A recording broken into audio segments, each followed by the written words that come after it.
Good evening, everybody, and welcome to this webinar where we're going to talk you through the Master of Teaching program here at Monash University. My name is Dr. Jo Blannon, and I'm the course leader. And we have here today also Liam Buckley, who oversees all of our placements, and he'll be talking to us in a bit more detail later on this evening. Before we do anything else, I would like to acknowledge the lands on which we speak today and extend that acknowledgement out to the lands wherever you are joining us this evening.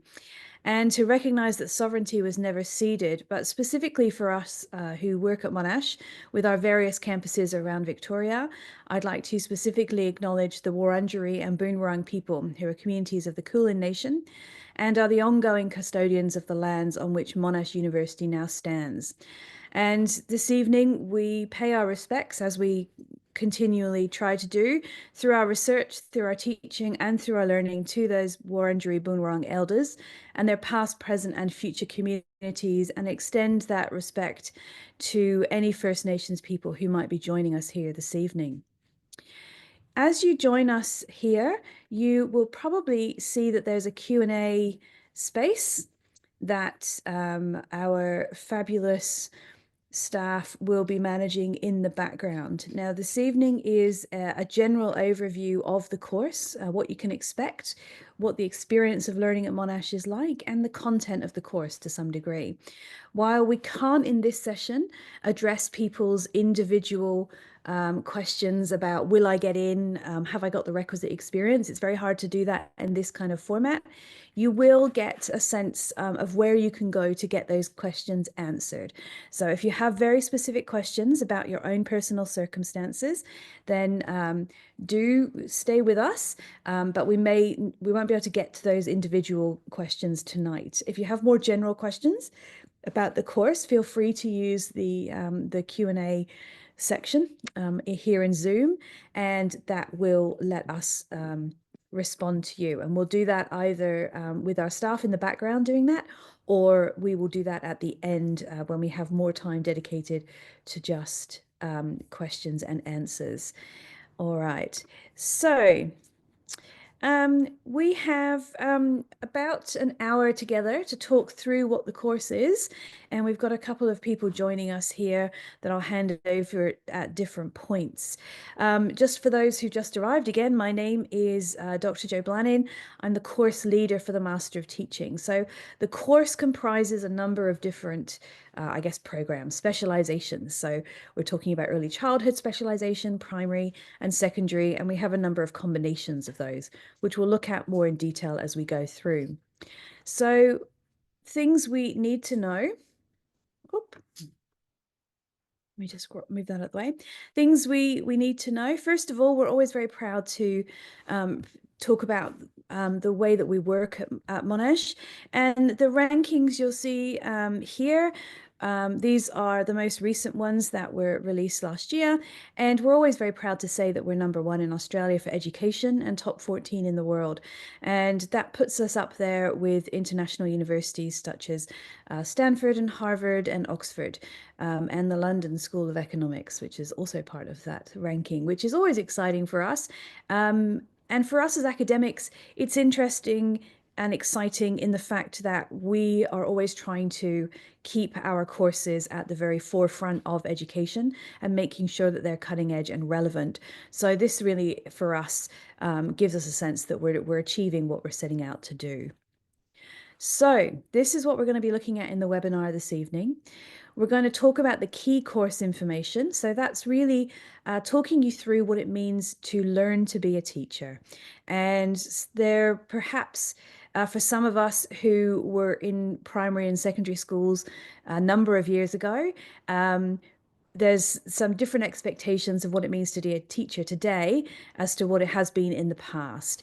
We're going to talk about entry requirements. We're going to talk about the different processes, because applying for teaching is different to applying for other master's programs. There are a couple of different steps that you will need to take, and we'll talk about those. We have Mavis Wong with us here tonight as well, who's an alumnus of the program. Thank you, Mavis. And she will talk about her experience in going through the program.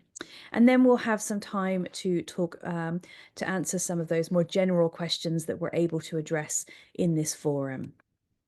So let's talk a bit first, as we saw in that kind of agenda, let's talk about what it means to become a teacher.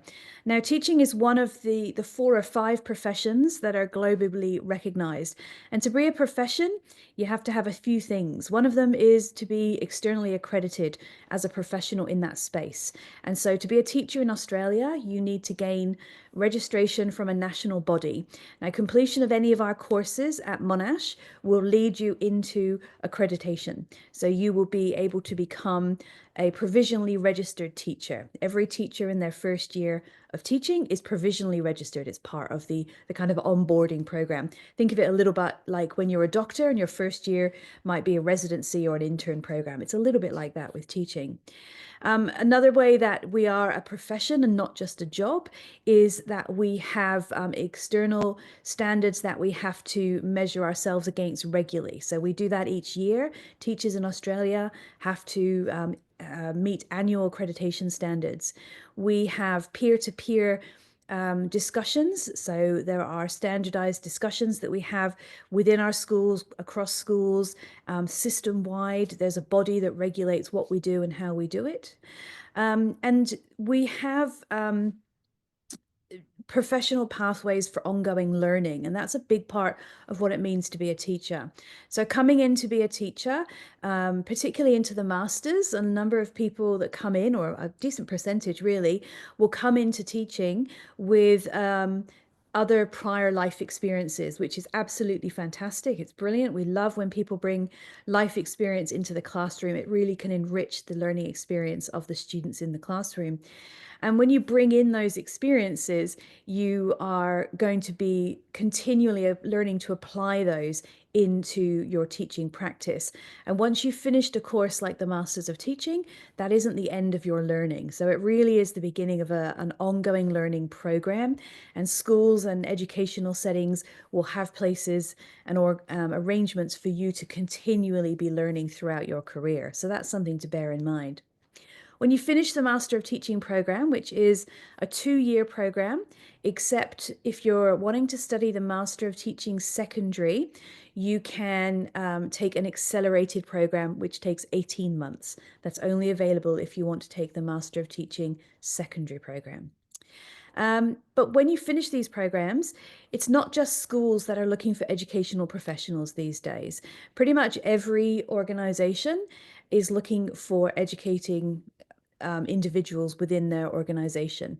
So if you think of massive global organizations like Google, they have an entire education faculty now where they hire teachers and school leaders and educators to work there. There's the non-traditional education spaces of art museums, art galleries and museums and all of those kind of things. There's pathways with this degree into policy, into government, and working with ministers of education. And increasingly, there's pathways into learning design, into working, for example, for nonprofits, working in translating internal education programs into pedagogically sound programs for people. So, although it does often seem like we're just talking about training people to be school teachers, that doesn't have to be all you do with this degree once you have finished. So what does a teacher actually do? Well, they do a lot of things. And one of the big, I guess, misunderstandings about teaching is that it is about knowing content and telling people content. And that is a very small, important, but small part of what a teacher does. And actually, one of the more recent studies I've drawn these statistics from, teachers ask about 400 questions a day. They ask more questions or more complex questions as the children they work with get older. So if you're working with 17-year-olds, the questions will be more complex, have to be much more considered. Okay, the way we question is actually a very key skill. But if you're working with 5-year-olds or 3-year-olds, the way you question, again, a very different but related skill around how we frame learning and understanding. Teachers also they answer about 1 question a minute. So teachers that get to the end of the school day at around 3:30 say, I feel very drained, I feel a bit exhausted. Often they've had some very engaged, excited students, and that's a real passion space to work in. That's one of the really exciting things about being a teacher, is that if you're being asked questions, it means that the students and the learners are excited to be there. But the older the children get, the less the number of questions, but the more complex the questions. So those kind of things might help you decide which level of schooling you want to work at. Teachers make micro decisions all of the time, around 1,500 a day. And that can be from, will I continue with this activity that doesn't seem to be working, to this child or these small group of children have finished this activity, what will I have them do next? Or this child's struggling with the instructions I gave, what will be the best way to re-explain that? Do they need a physical demonstration? Do they need a verbal explanation? Do they need a written support guide? All of these things are decisions that teachers make. And what we teach in the Master of Teaching program is the pedagogy that goes around that. How do you make those decisions? Every day in Australian schools, there's about 5 hours of teaching. And you will have some planning time within that. If you're in a primary school, you stay with your group of students for most of the day. And if you're in a secondary school, you'll probably have different groups of children that you work with throughout the day. But most of the time, you're thinking about planning for 5 hours of learning. You notice that we say 5 hours of learning, not 5 hours of teaching, because it's actually all about the learning that we focus on. The average class size in Australia is currently 25 students. That's from about grade 2 up to year 10. Year 11, 12 classes tend to be smaller, and particularly in Victoria, the Prep 1, 5 and 6-year-old classes tend to be a little bit smaller. So you have to actually meet the individual needs of all 25 students. But beyond that, we're not just delivering knowledge, we're not just teaching them maths or literacy or sport or health or science. We're supporting the social skills development of the students. We meet with teams of teachers, and it is a very collaborative profession. So even in secondary school, where traditionally it might have been a more siloed experience, we do now see in secondary schools that teachers plan and often teach in teams. So it is a shared collaborative space. So bear that in mind as you are thinking about this program. You will interact with parents and families for different purposes and in different ways, depending on the age group of the children. And you also contribute to life outside the classroom.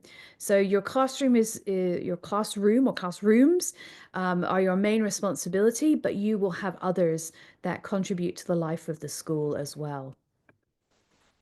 So what do we teach in the Master of Teaching program? Well, we teach also a number of these things that you see on the screen here. I don't need to read them out to you, but I guess the important point to make is that this is a Masters of Teaching program that is 2 years. That means that we are not going to teach you the full content that you will teach, because you come to us with an undergraduate degree that will have been evaluated as demonstrating the knowledge that fits into a school curriculum. So you might come, if you want to be a science teacher in secondary school, for example, you might come with a science background or a biology undergraduate. And that content will, you will already have that content. Or you might have a humanities degree and you might want to teach primary school. And so we won't be teaching you how to conduct science experiments. We won't be teaching you how to add fractions. We don't teach you the content, we teach you how to teach the content. And that's a very big difference between the undergraduate program and the master's program. So this course is 2 years and it is focused on the pedagogical process of teaching. So you learn all of these things on the screen here, which is all about how we take the content that you have and how we frame that for you into a pedagogical approach for teaching. Our teaching at Monash is very interactive. As much as possible, we try and mimic what your experience in schools will be like. So we have a lot of tutorials. And in the tutorials, they are not passive, they are interactive. They are participatory. There will be preparatory work that you're required to do before you come. There will be activities, there'll be role plays, there will be games, there'll be interactions, all sorts of things that you do in your tutorials that you will then unpack in terms of the pedagogy and the educational benefit. So those are the kind of things you can expect. We don't have lectures in the Master of Teaching program. If there is direct content delivery that needs to happen, it will be provided online in a video format. So we don't have any passive content delivery in that way, okay? We very much focus on the application of theory into practice. Because humans are very complex things, and there are many aspects of being human and learning as a human that come together, we need to make sure you understand that theory. So we bring all of these ideas together, and then we help you make sense of those theories in light of what it looks like in a classroom. So for example, we might talk to you about social constructivist theories of learning, which at a very basic level says that humans learn best when they can interact with others and when they can speak and bounce ideas off of others. So we might have you develop some kind of lesson plan that implements that theory into a classroom, okay? But you need to understand that there is theory and that it can be applied to practice. So that's one kind of example. And the learning is very, perhaps quite different to what you've experienced in an undergraduate degree. It is very interactive, and it is demanding of your time and attention, for sure. We offer a range of specializations, and remembering what I said about specializations, we mean early childhood, to become an early childhood teacher, a primary school teacher, or a secondary school teacher. And we offer some combinations of those as well. Every semester over the 2 years, that's 4 semesters, every semester you will have a placement, professional experience, and we have a fabulous team who will organize that for you, so you don't have to do that yourself. I'm not going to talk too much about that because Liam will in a moment. The job outlook is particularly strong at the moment. It's a great time to be getting into teaching from a career perspective, because there are very strong starting salaries, but also there are very high level discussions about how we can improve the career opportunities of teachers, how we can make it a very exciting and space for teachers to remain in long term. So I think it's a great time to get into teaching. And we also have a focus on your support and your well-being.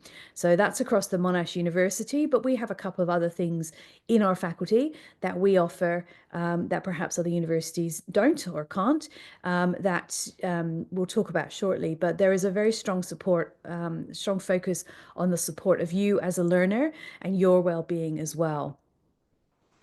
When we think about employment and those kind of career opportunities, what we find is, and this is over the last 2 years, and last year, this is up to 22, but I was looking at last year's data recently, and it's very similar, if not slightly higher. So within 4 months of completing the Master of Teaching, about 94% of people had found employment. Now, 4 months is about, if the course finishes in around November, schools start at the end of January, early February. So it kind of goes to show that people are going straight into a job if they want it. And a lot of people, or not a lot of people, about 6% of people don't want to go straight into employment. They want to go off and do other things, and then perhaps use their teaching degree in a different manner. So we find that there is very high levels of satisfaction and the high ability to become employed. And 87.5% of that, they found full-time employment. So there are a lot of opportunities, particularly around Victoria in the moment. This again is relevant to Victoria particularly, but if you are planning on studying at Monash and wanting to go and teach in another state, then the other departments of education in the other states of Australia generally do publish their salary ranges online, so you can go off and search those. So you start at about 78,800 for a graduate teacher. So that would be in your first year. And then as you meet those standards I talked about each year, as you meet them each year, your salary can incrementally increase all the way up to being a leading teacher. So that's before you become a school leader. You become a teacher, a leader of teachers, or a leader of a specific content area. Then there's also other financial incentives for that kind of progression as well, which is quite exciting, I think. So let's talk a little bit about what we are doing, what we are offering here. So the Master of Teaching is offered across 2 campuses, Clayton and Peninsula, and it's 2 years full-time or 1.5 accelerated. Now, the accelerated mode, as I mentioned before, is only if you want to do secondary education on its own. So if you want to do primary, or you want to do primary and secondary, then that's not available to you, unfortunately. Okay, it's only if you're taking the straight secondary education program that works there.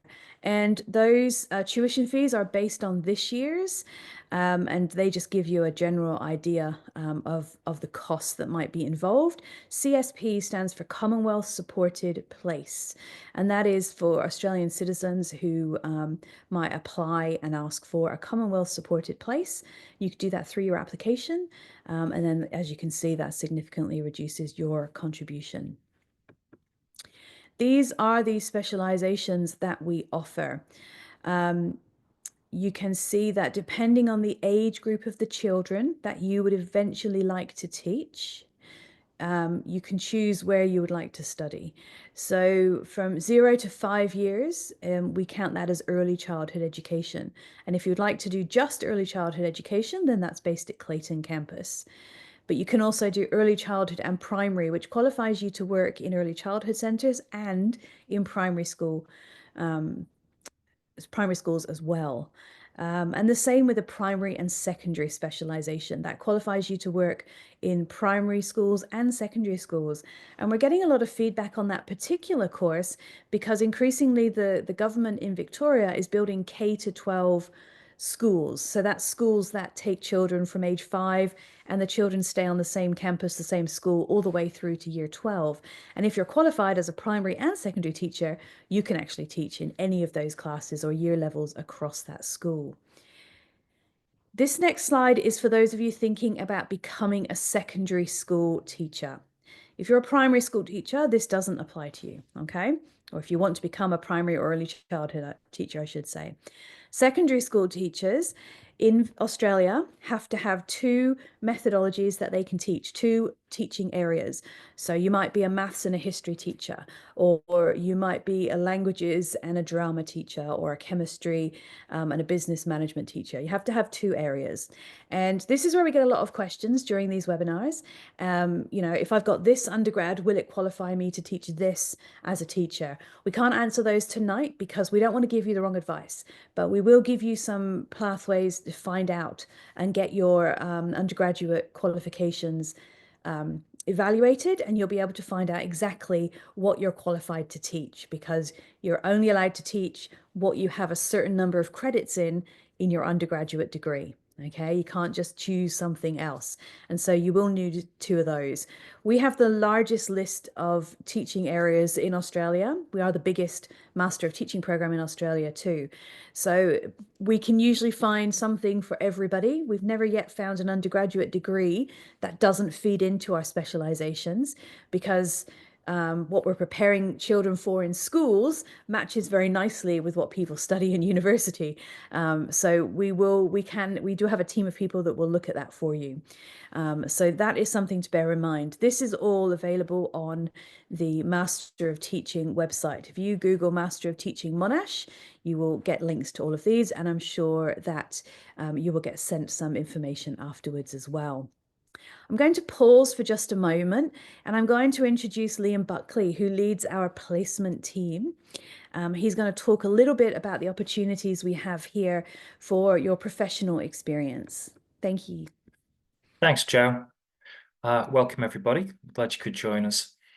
Professional experience is basically your teaching practice. So across a 2-year Masters of Teaching course, you'd be doing at least 60 days. Most of the courses are 60 days.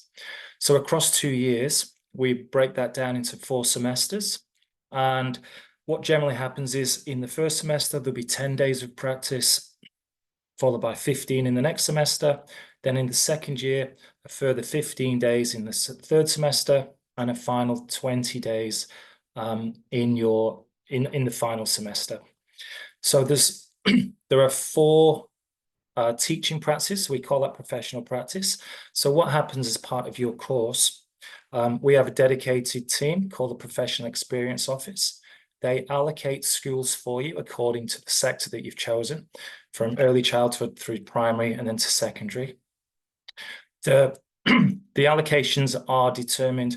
It's a very thorough process, and they are determined basically on where you live and how far you can go, and they bear transport, etc. in mind. So that schools are allocated to you. Then there's a team which I'm the manager of, which is the professional practice consultancies. Our job as experienced teachers is to prepare you for the professional experience. So essentially, part of our role is you would be invited along to, I say invited, they're compulsory workshops. So you'd come along to a workshop where we facilitate a lot of the administration, a lot of the questions and answers for you, a lot of the just the initial contact with the school. So we call in the schools, we have 2 roles that are really important. We have an organizer of teaching practice, and then we have the teaching mentors. So the mentor is the teacher that you would be assigned or would be assigned to you on your professional practice. And their role is very important. They essentially guide you, they give you feedback, they mentor you, they support you, and they're there and they've chosen that role. So the mentors that we send to you expect to have students from Monash. Lots of our schools and our mentors have done this for a long time, so they're very experienced at supporting you. And the aim of the practice is that you develop from your first practice, we call that the beginning level. As you progress into your second and third practice, you're consolidating, and eventually you're working at what we call the graduate level, where you're expected to be doing virtually the same load as a graduate teacher. So over time, you build up the experience, you also build up the stamina to teach over the course of the weeks. And the mentor teacher is there to sit with you during your placement, and you have a mid-placement report. So that mid-placement report is really important. You basically get feedback onto what you're doing well and where you need to maybe strengthen or improve or challenge yourself with. And at the end of the placement, you get an end of placement report. So the placement is a pass-fail placement.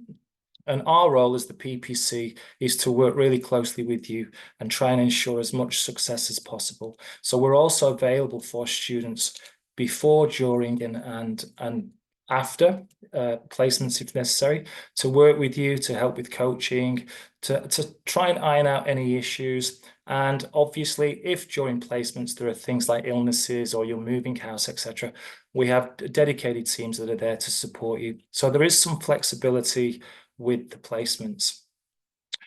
School visits are made by ourselves as our team. We've got about 10 PPCs who are all experienced qualified teachers, and we come to visit you just to check in, see how you're going, and again, offer advice and be there in case you need some support. Final thing with teaching practice, there are opportunities at Monash which are fantastic, which include rural placements and also international placements. So it doesn't apply to first years, but as you go through your course, you can apply to go to, so some of our international placements, we have students that are going to China in January. We have students who are going to Fiji later in the year. We've also got students who do a Prato in Switzerland, Prato in Italy, and very close to Switzerland, we've got experienced teachers going there for an international placement also in January. We also have our rural ones. So we've got areas that we are working with. So for example, very, very soon we've got students going to Bairnsdale, which is a rural placement. And those students are there, they have accommodation and schools and everything is sorted out for them. And they'll spend 3 weeks there, so they'll get 15 days of practice. So these are a couple of the options that are available to you. When you think of the professional practice or the teaching practice, it's not just in a metropolitan school that's close to Monash. We have a great deal of partners and possibly about 5,000 to 6,000 students across a given year who go on placement. So we are far and wide. And final point, when you do get to your final practice, you also have the ability to self-nominate a school. So that's just for the final practice. If you've built a relationship with a school and you'd like to return, there's options for you to do that. So I think I've covered most of the points from a PPC perspective. Hopefully we'll see you on the course and we'll be more than happy to support you. Thank you, Wonderful. Joe. Thanks, Liam. That's great. Yeah, so there is we have two separate offices, as Liam mentioned. So we have people that arrange it and then people that support you on that. And then the extra layer of support we have people called ESAs, which are Education Success Advisors, which you will be assigned at the beginning of your course. And they will be your go-to person throughout the 2-year program. And you can contact them online and you can say, I need to re-enroll, but I can't remember if I need to do this course or that course. Or I'm thinking of taking a semester off. Can you help me with that? Or I need to get a special consideration for this situation at home. Can you help me with that? And so there is another layer of support on top of that mentioned by Liam that we have through these ESAs as well. So we do try and foreground that support and well-being that we talked about as well. I'm going to hand over it now to Mavis, who's very kindly joined us this evening, who is an alumnus of our program. Hi, Mavis. Hi everyone, and hi Joe. Thank you for having me on the panel tonight. So I did the accelerated MTeach in secondary education, which I started at the beginning of last year. So since my degree is secondary focused and I have two methods, psychology and English as an additional language, these two areas were also my majors when I did my science and arts undergrad, which I did also at Monash. And on placement, I also got the chance to teach mainstream English and also some VCE English language. And this experience expanded my confidence and ability to teach subjects that were related to my EAL specializations as well. So I graduated from the MTeach in the middle of this year in July. So I'm about 2 months out and I'm currently working as an education support staff and a casual relief teacher, so a CRT, at my last placement school with the prospect of full-time employment next year. So when I got registered with VIT, I applied for the casual teaching job and started literally the next day. So teachers are definitely still in very high demand. I'm planning to start full-time teaching next year. So in the meantime, I'm also preparing some applications for full-time post at different schools just to give myself a couple of options and pathways.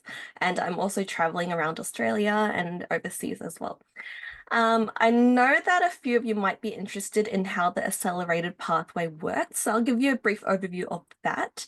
Essentially, I did a summer semester which began straight after the end of semester 2 of my first year of study, and we had intensive classes for 3 weeks before a 3-week placement block. And it was definitely quite overwhelming at times, keeping up with all the assignments and all the readings.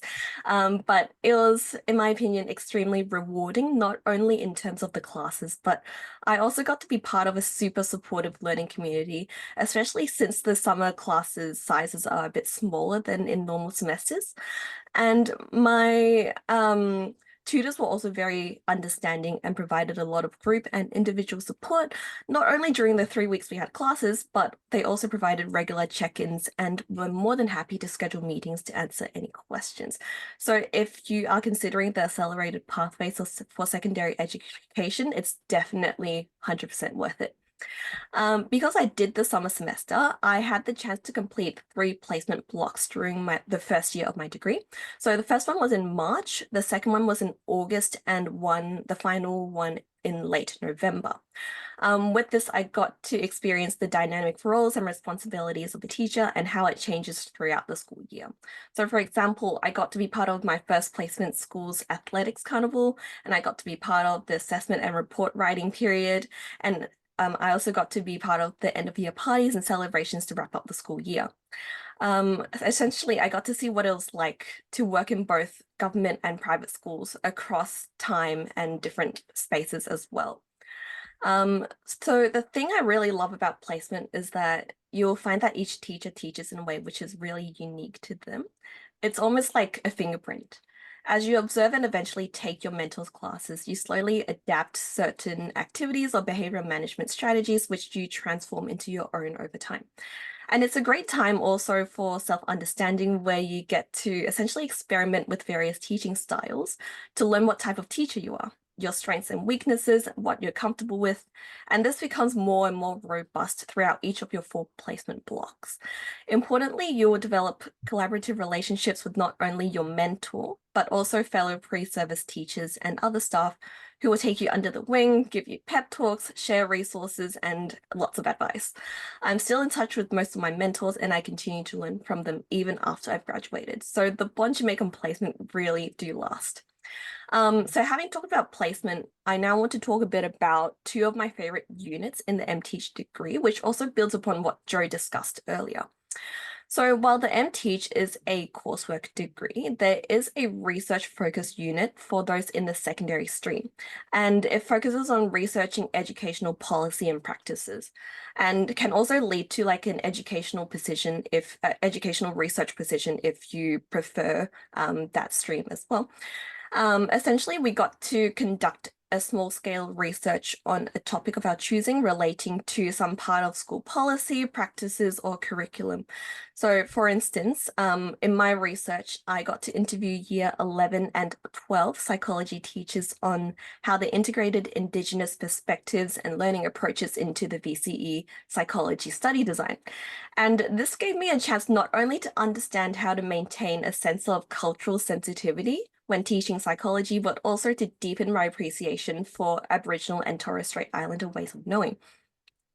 And another one of my favorite units was a unit on digital teaching and learning, where we learnt about our responsibilities and ethics as teachers in using digital technologies to enhance learning, including the use of social media.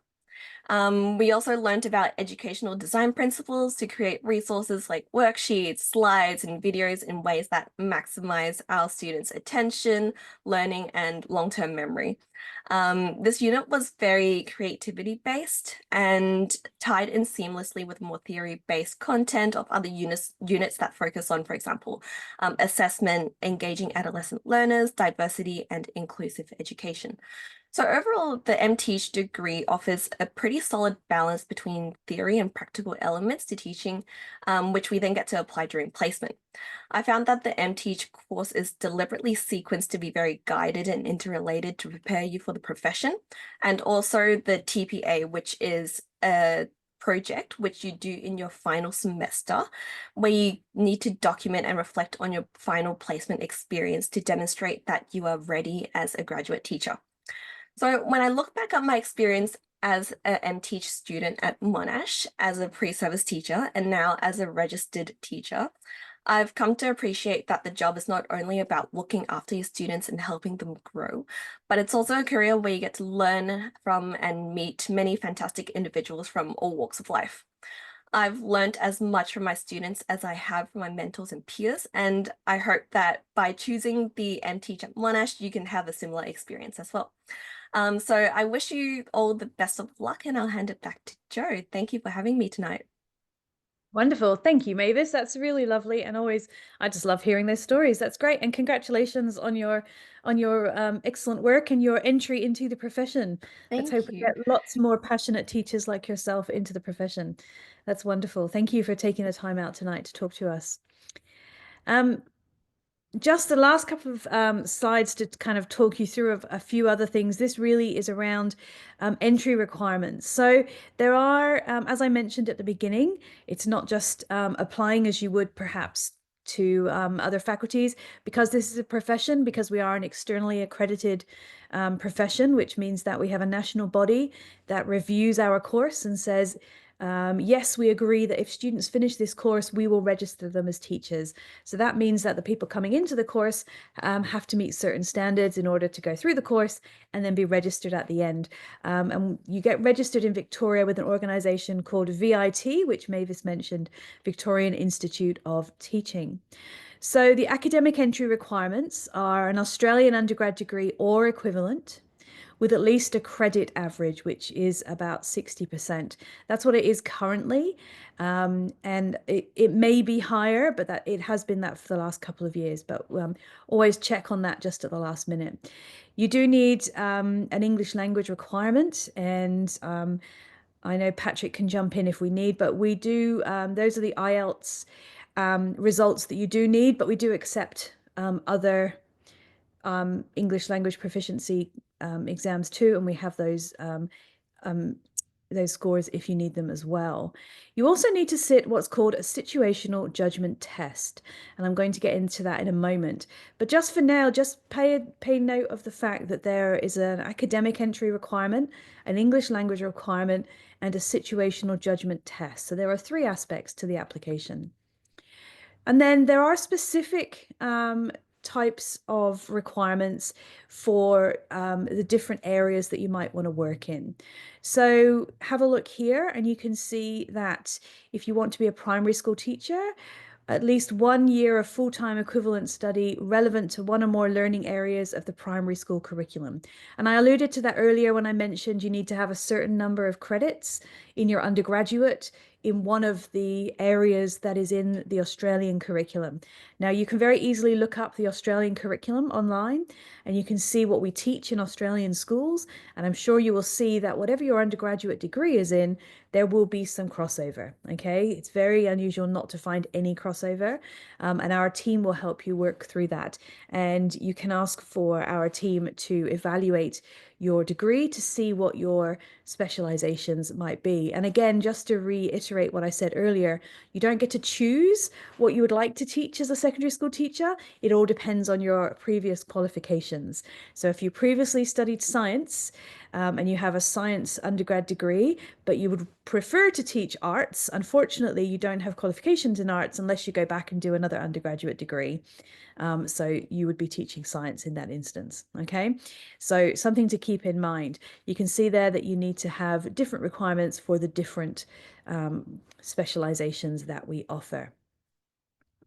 So let's go back to this situational judgment test. Now, the reason the government in Australia has put this in place is because we know that while there are lots of people who would like to teach, not everybody is really in the right space to be a good teacher. And we know that good teachers think about the world in certain ways, and they have certain ways of approaching things that happen in front of them. And a situational judgment, as the name suggests, provides you with situations that you are then asked to make judgments on how you would respond. So think of like scenario-based evaluations. So we're trying to understand your motivation to teach, your interpersonal and communication skills, because without those, it's very hard to be an excellent teacher. You need to demonstrate your willingness to learn and your resiliency. Teaching is something where you will never, ever be the expert in everything, and we always are continuing to learn. And so that's why we're trying to understand your approach to challenges. Your self-efficacy, that means your sense that you can have a change on the world. Self-efficacy is quite an academic term, but it means the ability to inside yourself say, I can actually make a difference. For people that feel that they have no ability to make a change in the world, it's very hard to be a very impactful teacher if you have that kind of belief.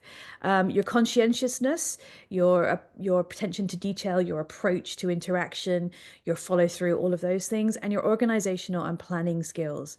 We have our own situational judgment test at Monash called the MTeST, and the MTeST is free. You can You can do another test, which is called Casper. Some of you may have already done it, and that's okay. We still accept the Casper test, but the MTeST is the one that we have created for Monash.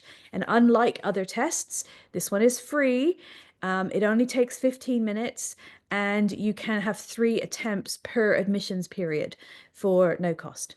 So do go and read more about that online. You can see there, but if you Google Monash and MTeST, that will come up as well. And I believe that the team will be emailing you these slides anyway, so you'll be able to find them. So the last thing before we move to questions is application. So Australian and New Zealand citizens and permanent residents, you apply directly to Monash. So we don't use the same process that undergraduates do through VTAC or anything like that. You apply directly to Monash, and you can see how to do that on the internet. And applications for semester 1, they close in January. Now, there isn't any benefit to submitting super early, or there's no prioritization case or anything like that. It's all based on your application and the strength of your application. There's no first in, best dress kind of thing. So do give yourself time, however, to do things like the situational judgment test, because you can see it does take 3 weeks to get that test. So you need to apply through the Monash system, then go and get your situational judgment test, and then submit it back into your application afterwards. Okay. International students, your application close date is a little earlier. You can see it's the 30th of November, and you too can apply direct, or you can go through an agent, which is what some students choose to do. Okay. So I'm going to stop sharing there, and myself and Mavis and Liam, I think you should be able to see our faces now. We will be here, and then I will ask Patrick if he's got questions he would like to read out to us. Sure, thanks, Joe. I've got a couple here that I've saved up that might be useful. We've got one about the ratio of domestic to international students enrolled in the Master of Teaching, and as far as I'm aware, it's relatively equal, to be true.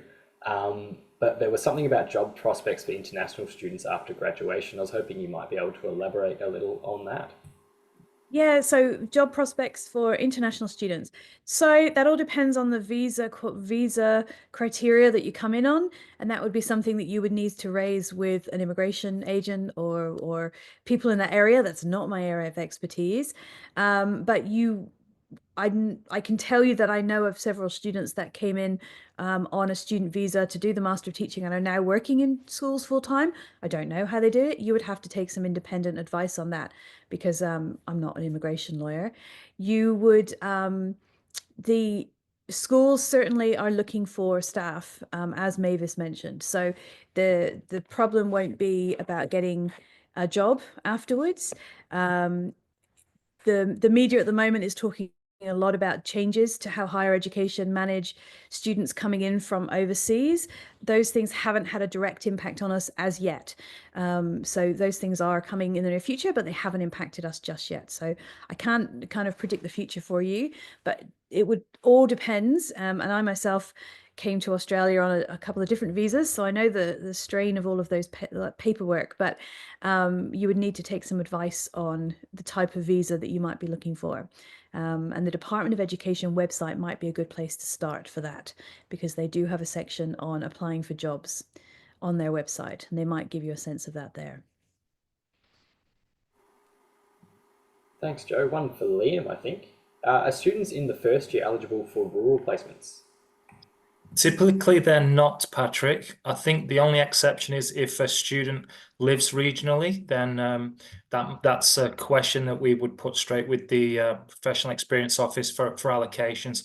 So generally not in the first year, but the disclaimer is if you live regionally, then that it's slightly different. But first years, same with international placement. It's not usually what, or the answer is no, essentially.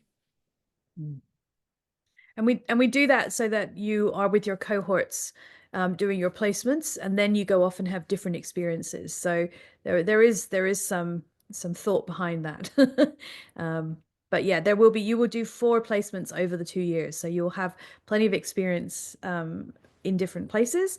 And if you are someone from regional areas, then you can make the case that you would like to go to a regional school earlier on, if you would like. Yeah, thanks, Liam.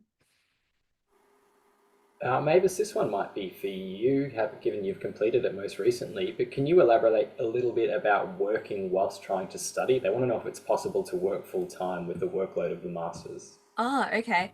So I definitely know a couple of people who tried to work full time while studying.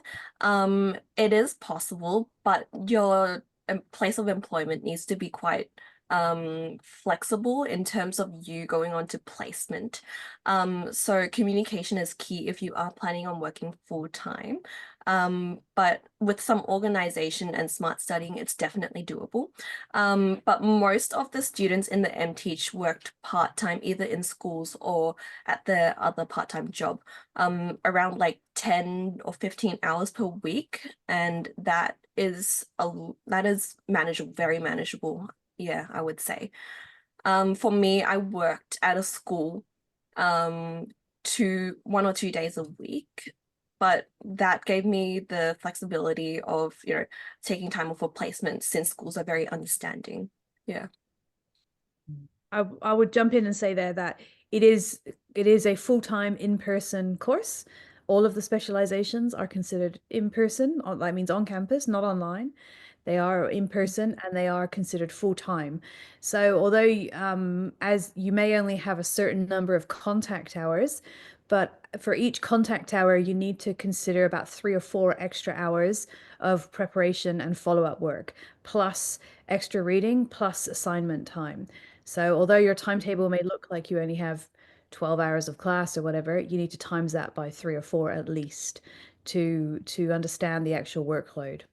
Yeah. That said, if you are planning to work while studying, the faculty is pretty understanding in that there are options for evening classes. So that's a consideration as well. Yeah. Yeah, where possible, we do offer that. Yeah, if we can. Yeah. Thanks.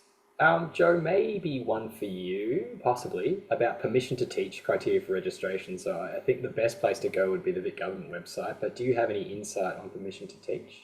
So permission to teach is a new category of teacher registration in Victoria that enables student teachers to get into the classrooms earlier and to teach unsupervised. So called PTT, or permission to teach, it is designed to help schools fill some of the teacher shortage. It's the agreement that Monash University has made with the Department of Education is that it should be no more than kind of 2 and a bit days a week in a school.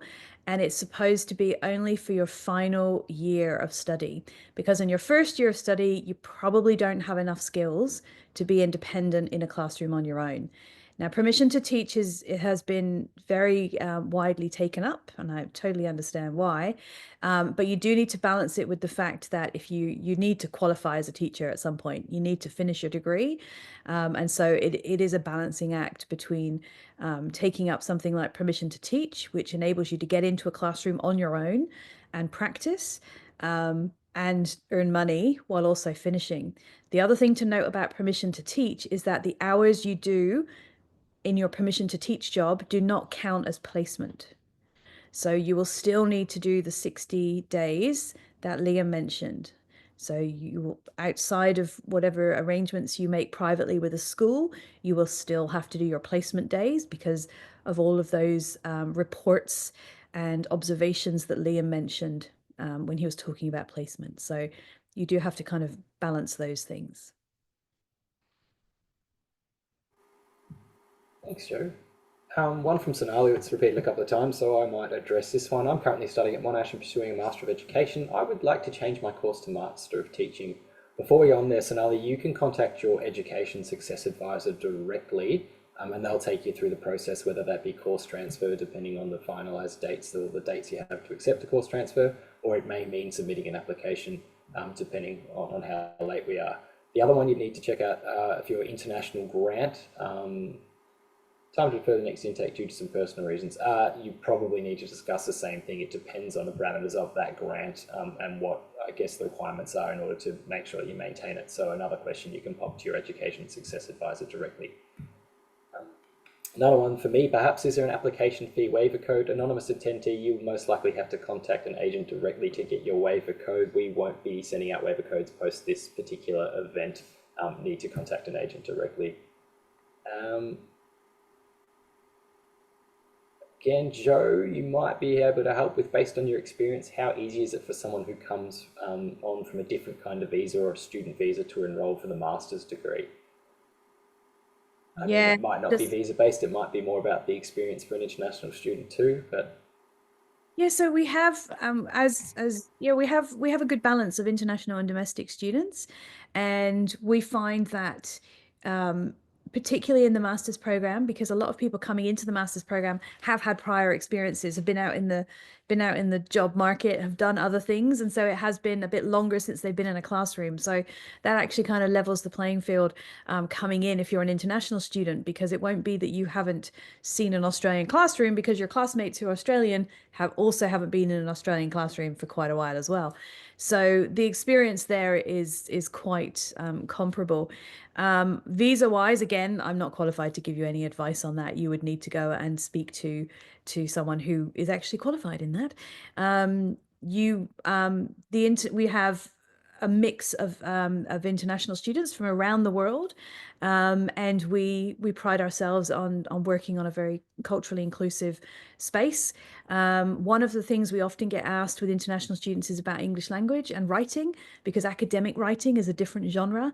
And if you're coming to it with English as a second language, I did my undergraduate degree in my second language, and I know how difficult that is.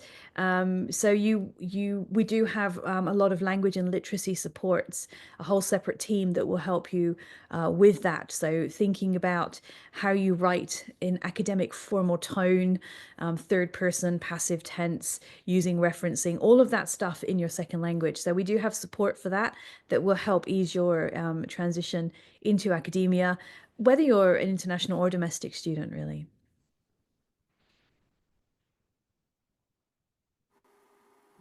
Nice, Joe. I've got one here from Reshmi that I might be able to answer. I hold a degree in sociology and a bachelor's in education, which qualifies me to teach social science, history, geography, sociology, and global perspectives. However, I'm also interested in teaching literature. Which specialisation should I pursue to qualify for this? For literature, you normally need at least a minor sequence in literary studies coming on in. I think Joe might have mentioned it earlier. Apologies if I missed it, Joe. But yeah, that's fine. If you're looking at teaching in Victoria, it's often up to the hiring school or principal to decide exactly what you teach anyway. So I guess just because you haven't got the formal university qualifications, just because you haven't done the equivalent method units associated with literature or teaching English, doesn't mean you can't teach into that area when you start applying for jobs. You might not look quite as competitive on your resume if you've got someone who does, but I guess in Victoria at the moment, we need teachers more than ever before. So chances are you're probably going to find a job in that area, and you're probably going to find it relatively quickly. If you were to look at transferring your registration to, say, New South Wales, they're going to say, no, this isn't good enough. Go back to school, go back and pick up these units, and then you can come back and apply for these particular jobs. But in Victoria, there's a bit more flexibility when it comes to your prior studies. I'd also say to Reshmi that perhaps if he already has a Bachelor of Education, he should be interrogating what he actually needs to do in order to be a teacher, because that already might be a qualifying degree. But anyway. Yeah, more info for us, Reshmita. Another one about potential qualifications is arts with an extended major in psychology and accepted unit to apply for primary education specialisation.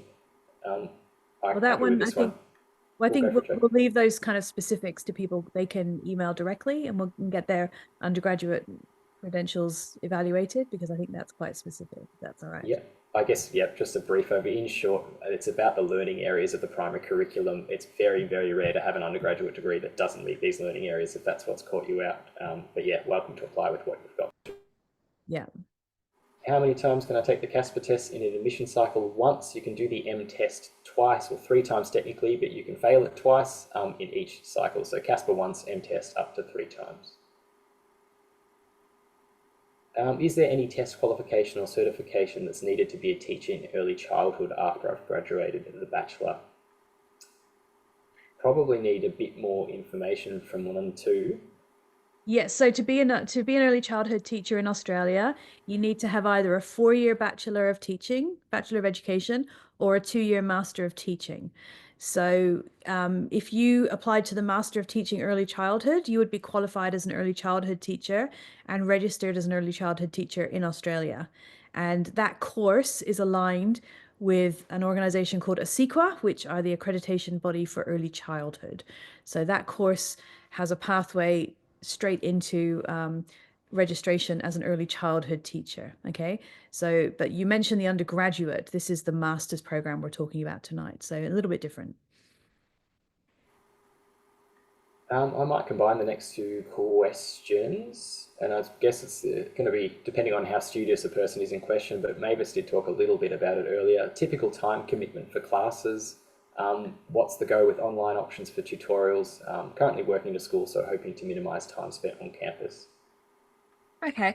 Maybe Mavis, So So I attended all of my classes. I typically spend around 1 to 2 hours doing the pre-work readings, going through the recorded lectures, and the tutorials can span from 2 to 3 hours depending on the unit itself. So you're looking at about 8 to 9 contact hours on campus per week, with a little bit of post-work stuff as well. You usually spend around 30 minutes to an hour for that as well. That said, attendance isn't taken in the classes, but you do benefit a lot from discussions with your peers, talking to your tutors, and usually the assignment regulations and requirements are discussed during the tutorials, and that's where you'll get most of your clarifications and questions answered. Yeah, so I do recommend maximizing your time spent on campus, but I do understand having work commitments at a school as well, because that can be really valuable place, like professional development opportunities. But it's also stuff that you can bring into your tutorials to make it, that much more valuable. Mm. Yeah, and I will just say that those contact hours that you mentioned, Mavis, they're different for each course as well. So that was your secondary acceleration. Yeah. For example, if you do primary and secondary, it's a higher load because you're combining, and primary is different again, as is early childhood and primary combined. So we're not guaranteeing any of those contact hours at all. They do change, and as the course gets reviewed and renewed, things do change as well. So, but as I mentioned, it is a face-to-face course. There are no attendance hurdles. We don't take attendance, as Mavis mentioned, but it is designed to be face-to-face. Yeah. Thank you to both. Sorry for keeping you a little bit quiet over there, Liam, but we might throw you a question. With international placements in secondary accelerated mode, could this be done over November or January semester? Yes, because of the timing of the international. So I think there are examples of students that manage to, on an accelerated course or in the master's, certainly attend the international. With sometimes with the rural or international, they can be a 15-day practice. So if we know that a student is going to go on an international placement and it's only 15 days, because we plan well ahead, it just means that they have to find, or we add on 5 days so that they've got the full amount of credit. We might add 5 days onto the previous placement, in the same way that we can credit people if they get extra days. Thanks, Liam. Joe, maybe one for you. Does the early childhood specialisation make an impact to children? I've read studies that the benefits of kinder wear off after grade 2. Might be a deep one for an evening webinar, but No, it is. Well, the state government of Victoria is now going to be providing free early childhood education for 3-year-olds and 4-year-olds, because statistically, globally, that's how we actually improve education and retention in education all the way through to the end of secondary school. So yes, very much, it has a huge impact on learning and outcomes, socialization, interpersonal and intrapersonal skills. And it is very highly regarded in Victoria as something that is important for individual growth and learning. So yes, it is something that we strongly believe in. Good question. From Anonymous, I no longer have a copy of my academic transcript from my previous study completed in '03 at RMIT. Can I apply without it? I mean, you can apply, but you're probably not going to get too far, unfortunately. So you're more than welcome to contact RMIT directly. Chances are they'll still have a copy of your academic transcript, but unless we have official transcripts to see how you performed, what average mark you got, and what subjects you did, we won't be able to advise what teaching areas you might be eligible for, or whether we can make an offer to the course. So in short, go get your transcript if you can. It's a very good idea. Another visa one I'll gloss over quick. I have a temporary visa and applying for permanent resident at the moment. Am I international or a domestic student? You'll basically be the student category that you are when you actually apply. If you do get permanent residency, you're most likely eligible to have your enrolment transferred over to domestic. But again, visa questions we try to avoid, but for this particular one, it's what you are at the time of application. I've already received a conditional offer, and one of the conditions is taking the MTeST. Once I receive MTeST results, how should I upload them? Should I submit to the district? You don't have to do anything. You don't technically receive your MTeST results. You just get told whether or not you've passed or failed, which is nice. But basically, those results are shared with the admissions team and combined with your offer, so you don't really need to do anything with them at all. We'll receive the results and we'll pass them on to the admissions team. Do teachers all the way from early childhood to secondary have the same starting salaries, or is it different? Did you want me to talk a little bit about salaries, Joe? Yeah, go for it. Yeah, for sure. Look, it depends on what school you're working at, depends on what area you're working at, and it depends whether it's private, public, whether it's government. It can depend on a range of factors. If it's public, you can technically look up what the HUE levels for each teaching year postgraduate are at the moment. You can jump onto the government website and see exactly what they get paid their first year out, their second year out, their third year out, the next couple of years. Same holds true with learning specialists or specialist teachers. You can see exactly what they get paid at in the different grades. It may also depend if it's a private school, they can basically pay you as much or as little as they like. It depends on how much you'd like to work for, more or less. So salaries will differ pretty much all across the industry depending on what area you're working in. Will land type results be okay for IELTS? No, unfortunately not. So IELTS you'll normally need to have completed if necessary prior to applying. Land type you generally don't do till the end of your first year for some. I think it's changing slightly in more recent times too, but no, land type does not replace IELTS. I've received a conditional offer and an email confirming successful results of the MTeST. Can you give me an idea of how long it might take? It might depend on how many more applications we have in at the moment too, or how many applications the admissions team's processing. It normally takes a few weeks. You're more than welcome to send an email directly to your conditional offer email and say, hi, can you give me a vague idea on time frame? But once you've done the MTeST, lately it's been relatively quick, so a couple of weeks. Mm-hmm. You want to just go to the bottom of the list? There's a couple down there that have been there for a little while. That's all right. You're welcome to jump in, Joe, if you see a question you want to grab. There's just one about someone who's been teaching political science in secondary in India for the past 6 years, and they're asking about what it's like to teach secondary schools in Victoria. So Mavis, we might get you to talk about this one. I've been reading a lot, this person says, on deteriorating classroom dynamics, especially student behavior across secondary schools. Is this truly the case? Well, it's the media. So we're not very big on sharing good stories, but anyway, Mavis, tell us what you think about that.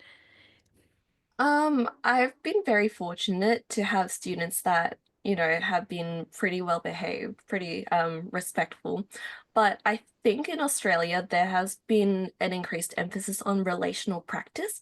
So it focuses on breaking the barriers between teacher as like an authority figure and students, and more focusing on how you connect with them as human beings. And I think you'll find that this concept of relational practice and building relationship with students, that would pop up a lot throughout the course, throughout the MTeach course. So there'll be heaps of readings from different cultural perspectives, from different authors, from people in primary through to secondary, through to tertiary sectors that you'll read about. Yeah, it's a pretty powerful and loaded question. Yeah. Joe, if you'd like to help me out on that a little so bit. I guess it's one of the things that we talk about as academics a lot, is that the media get hold of one or two stories and they create a pattern from it. So what we know about schools, and I've been into about 30 schools in the last 6 months, and teachers are are finding things difficult because of a teacher shortage. They're not, the teachers I talk to aren't struggling with different types of behavior. They're struggling with a teacher shortage, right? So that's what they're finding difficult at the moment. This is just from my recent experience. So we're not finding that the behavior in classrooms is particularly poor, particularly awful. Somehow has gone hugely downhill. That does seem to be from my going out and around to schools, inner city, outer suburbs, rural schools. That seems to be something that the media is hanging on to a little bit, that we're not necessarily seeing drawn out in the actual schools. So the course does embed the whole idea of relational teaching, relational practices. There's also supports, and by the time you guys start your program, there would also be a unit on positive behaviors and positive classrooms.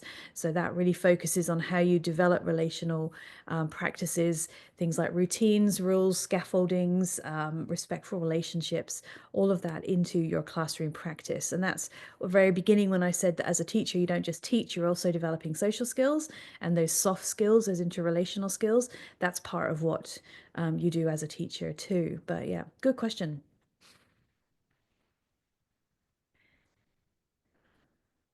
Just to add on to that, so in the unit where you learn about positive behavior and relational practice, there is this framework called the positive behavioral intervention and supports. It's sort of like a tiered approach to how you connect with students. So the first one, what are supports that you can give to the whole class, and then as you get further and further up the pyramid, it's how do you support specific groups of students or individual students with high needs. And we also learn about restorative justice. So being active listeners as teachers and teaching active listening as a core skill to students. So that is an emphasis that you will see throughout multiple units in the course as well. Great. Love hearing you talk about that, Mavis. That's great. It definitely works. I've tried it. Yeah, it does work. It does work. But you've actually got a plan for it, haven't you? You've got to think ahead of these things. You can't even expect children to behave for you, because that's not how the world works these days. They're not just going to sit in rows quietly and wait for you. They're looking for a relationship. So yeah, I definitely find that students are more willing to cooperate with you if you listen to their perspectives and if they listen to each other's perspectives as well. Yeah. So it's Patrick, building that relationship. absolutely. I agree. Sorry to cut you off there. Patrick, we'll just jump back to you. Have you got another one? Sure, 10% discount for Monash alums. Last we heard that was still active. It disappeared briefly, but I believe it has returned. You'll need to contact your admissions team directly and just say, hey, can you knock off that 10%, please? They'll confirm whether or not you have been eligible for it. But last we read, that was still a thing for sure. Early exits out of the Master of Teaching if I don't finish it. Yes, but I can't remember what it's called. Education Studies, I believe. That's the one. Yes. If I'm not mistaken. Yes. Should have the 2025 handbook confirmed in the next 2 days to make sure that's still the case. So have a look on Friday, straight to the handbook, and you can scroll down to early exit. Just because the information we give you today will be slightly out of date in 2 days' time either way. But the grad cert of Education Studies, I believe, to be double checked. That's if you don't finish the whole 4 semesters. Yeah. Yeah. And just before we go on, go for it. yeah, sorry. I just wanted to make a point that we're talking about the Master of Teaching program today. And I know a couple of people have mentioned they're doing the Master of Education. Now, the Master of Education program is for people who are interested in the field of education. It is not a qualifying degree. It doesn't enable you to be registered as a teacher.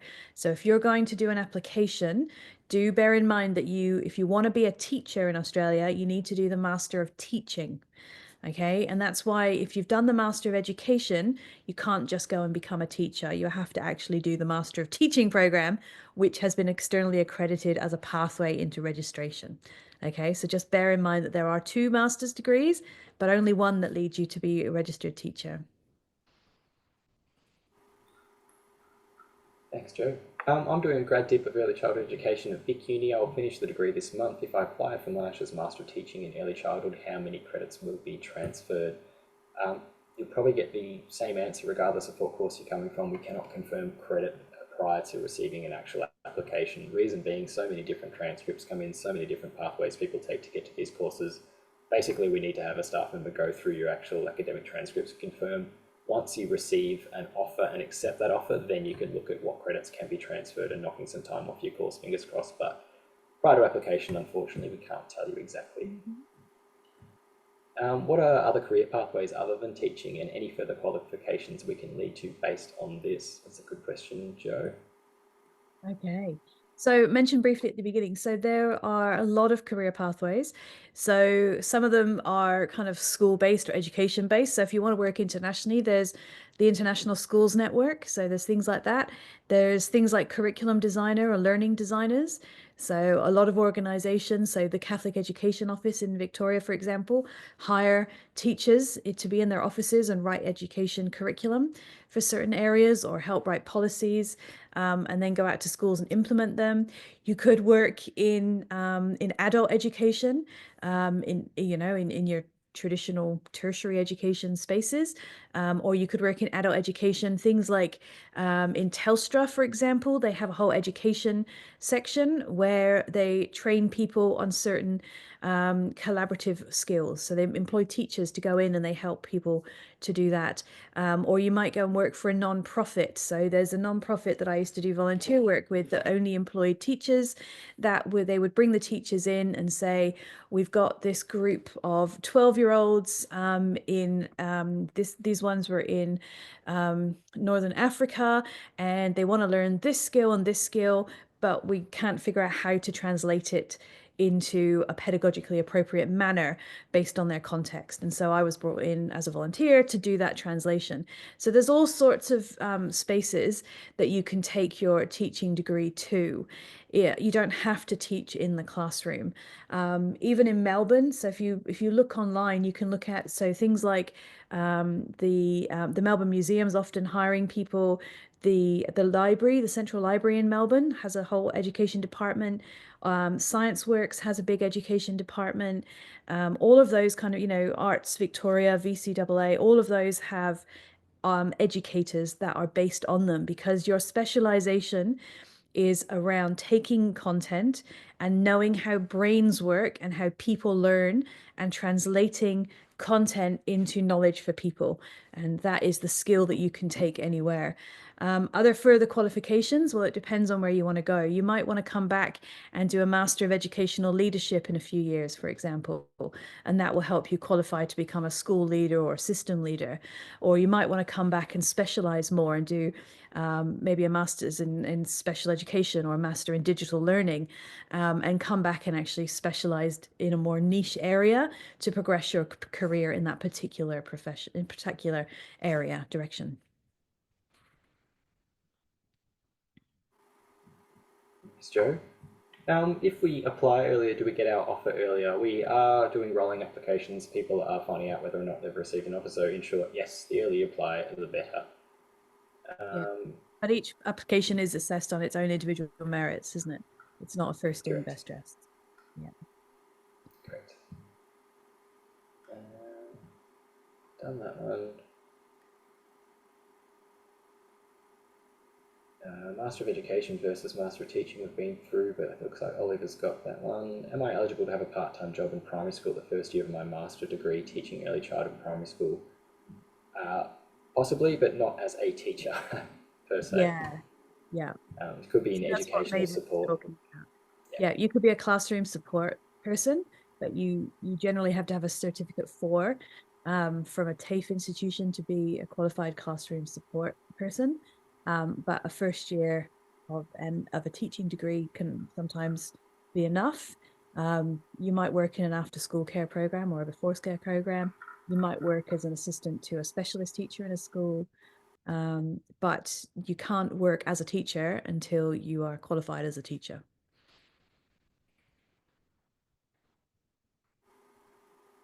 An easy-ish one is a master's cheaper than a bachelor's. If you're referring both to Master of Teaching and Bachelor of Education, it's going to depend on whether you have a Commonwealth supported place, whether you're full fee, but in short, less study means less money for most cases, but it might depend on the course if you are definitely referring to your two teaching degrees here.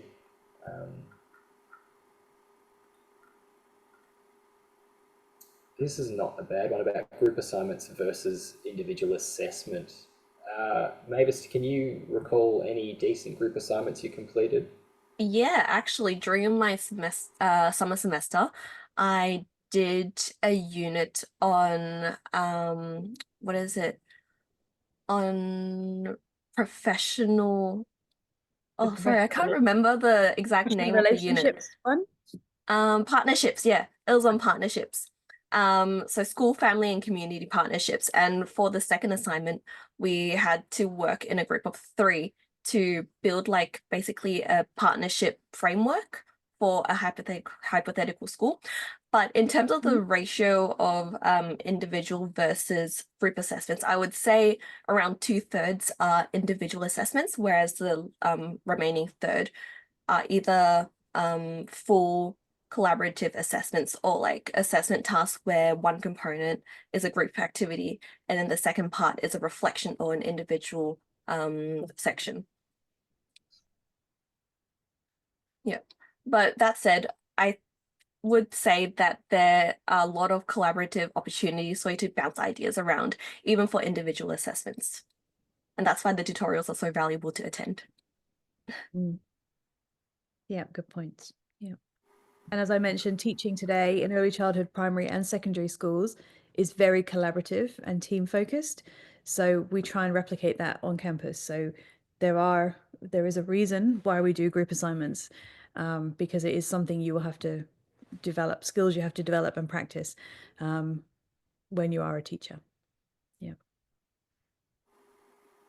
I think the final few questions here, there's been quite a few around English language requirements, so I might talk to my colleague Olive and we'll include a whole heap of additional information about English language requirements and IELTS in our follow-up email in the next couple of days, just so that we basically answer all of them in detail. I think the final question would probably apply to all 3 of you, to be true.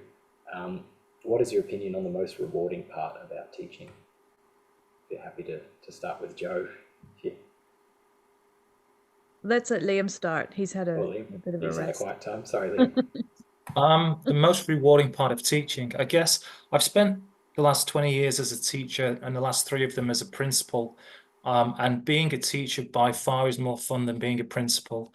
That was in the primary school. So I think for me, it's I call them penny dropping moments. They're special moments with kids when you're in the act of teaching and children start to understand what it is that you're hoping they learn.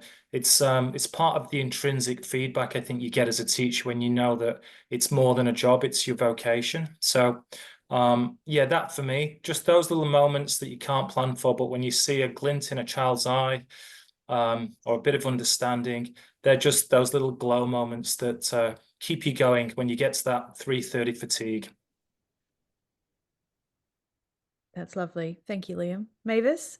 For me, the most rewarding part of teaching so far would be the opportunity to learn continuously from people who are more experienced than me, people who came from different professions. Like last term, I met a pre-service teacher in visual communication design who was an architect for 6 years prior to teaching. And she taught me so much about design elements, her work experience, and just life in general. And also, you learn a lot from your students, whether it be from their life experiences, from their experiences as a youth in today's world, and even just minor things like slang. Yeah. Fun. Yeah, I think that's right. So I guess for me, I've taught in 4 countries in 3 languages. I've taught everything from early childhood, primary, secondary, adult education. I ran an outdoor education camp in America. Was a director there for a couple of years too. So, and I think for me, the biggest exciting part about education is feeling you have an impact on a community. So whether I was a school leader here in Victoria or running a statewide event in Michigan in the snow, it's about the impact you can have on a community, because you might be working with a 10-year-old or a 15-year-old in a classroom, but they're those people, those individuals go back and talk to their families, who talk to their friends, who and what you say actually is influencing their sphere, and making an impact. And you actually are having an impact on the community as a whole, and being a really productive member of that community. So you're actually contributing something back, no matter whether it's a small rural town or it's a suburban school that has, you know, lots of professional families that are around that send their kids. You're really connected to the community. And I think for me, that's really an exciting and great space to be. You feel really grounded in what you're doing. Yeah. So I'll just, Patrick, did you want me to share the last slide Sure. with the information? I can find it. And there we go. And then I think everyone will get an email from you, won't they, Patrick? Sure will, yep. Yeah, okay. So we will wrap up the session today here. You can use that QR code to get more information, or you can book a call directly with the Faculty of Education, which will be people in Patrick's team. And this is where you go to answer all of those really specific questions that we were not able to get to tonight, just because this is a more general forum. So thank you very much for attending this evening. Hopefully we see lots of you joining, sending applications in and joining us in class next year. And thank you very much to Liam and of course to Mavis, both of you giving up your time tonight. And sharing your knowledge with us, and hopefully enthusing some people to join the teaching profession.